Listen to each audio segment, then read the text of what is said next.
Today, we are surrounded by technological marvels. What most people don't think about is that these are also marketplace marvels, evidence of the extraordinary ability humans have to trade goods and services quickly and cheaply all over the globe. For example, the iPhone incorporates over 60 of the 83 stable and non-radioactive elements in the periodic table. Apple coordinates the supply of the inputs necessary to produce the iPhone from producers in 31 countries on 5 continents. How does this coordination happen so an iPhone is available and waiting when you and I want it? To answer this question, you need to understand some basic economics in the market process. Let's start with the basics. One of the first lessons of economics is that we live in a world of scarcity. We all have limited time, money, and resources to do the things we need and want to do. This means that people need to make choices about how to use scarce resources to achieve their ends. Scarcity necessitates choice between competing alternatives. Should scarce resources be used to produce an iPhone or some other good? What is the best way to produce an iPhone so that we don't waste valuable scarce resources that would be better used to make other things? And how do we coordinate our actions with other people who are pursuing their own diverse goals? The theory of the market process offers answers to these questions. The market process has 4 main characteristics. It requires an environment of property rights and market prices. It is driven by entrepreneurship and profit and loss. It's a spontaneous order, and it is an open-ended, ongoing process. Let's discuss each of these in turn.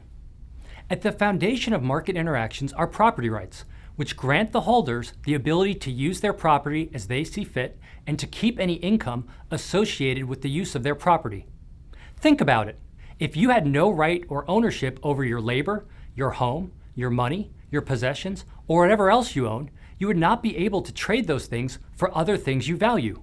Property rights are also crucial for generating market prices, which emerge through exchange. Prices are crucial to the market process for 2 reasons. First, they communicate information efficiently. Consider a straightforward example. If the price of oranges increases, consumers in Virginia will respond by purchasing fewer oranges. The people in Virginia don't have to know the underlying factors that cause the increase in price. It could be a frost in Florida, or a drought in California, or any number of other factors that decrease the supply or increase the demand. But even though they don't know the reason, they will act as if they do based on the price change. The market price communicates the crucial information that oranges have become relatively scarce, and people adjust their behavior accordingly. This same logic applies across all goods and services we buy and is crucial to coordinating the actions of millions of people around the globe by guiding their decisions about the use of scarce resources. Market prices also provide a crucial incentive for entrepreneurs to engage in innovation, which is the second characteristic of the market process. Entrepreneurs seek to earn a profit by finding new and better uses for existing resources.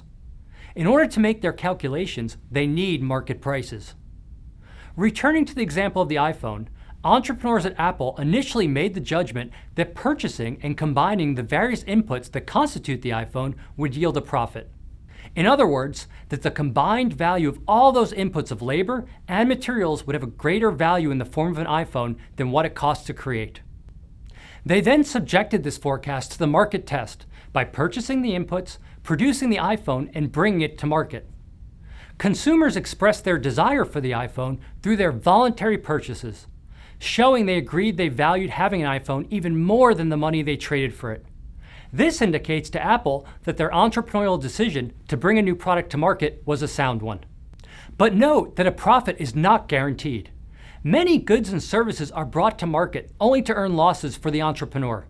While no one likes earning losses, they play an important function in the market process, and if they tell a business that consumers do not value their use of scarce resources relative to alternative uses. It's a discovery process to learn how resources are best spent, and both profit and loss are essential to that learning. The third characteristic of the market process is that it is a spontaneous order. This means it is an order that is not planned or designed from the top down, but instead emerges from the bottom up through the actions of diverse individuals all following their own plans. The notion of a spontaneous order has a long history, which can be traced back to the Scottish Enlightenment in the 1700s. from thinkers such as David Hume, Adam Ferguson, and Adam Smith. These thinkers showed that there are complex, self-ordering mechanisms at work which allow people to cooperate and coordinate their actions with others. For example, the rules and content of language, which allow people to communicate with others, are emergent orders that are not designed by any single individual. Language allows us to interact and coordinate with others to achieve our diverse ends. Similar reasoning applies to the market process, which is one example of a spontaneous order. Markets and market outcomes cannot be planned because no one knows what the outcome should be. These outcomes are not predetermined and predefined. Instead, they emerge from the process of learning and discovery that takes place in the context of property, prices, and profit and loss. Finally, the fourth characteristic of the market process is that it is open-ended and continuous, because the world is not a static, closed system.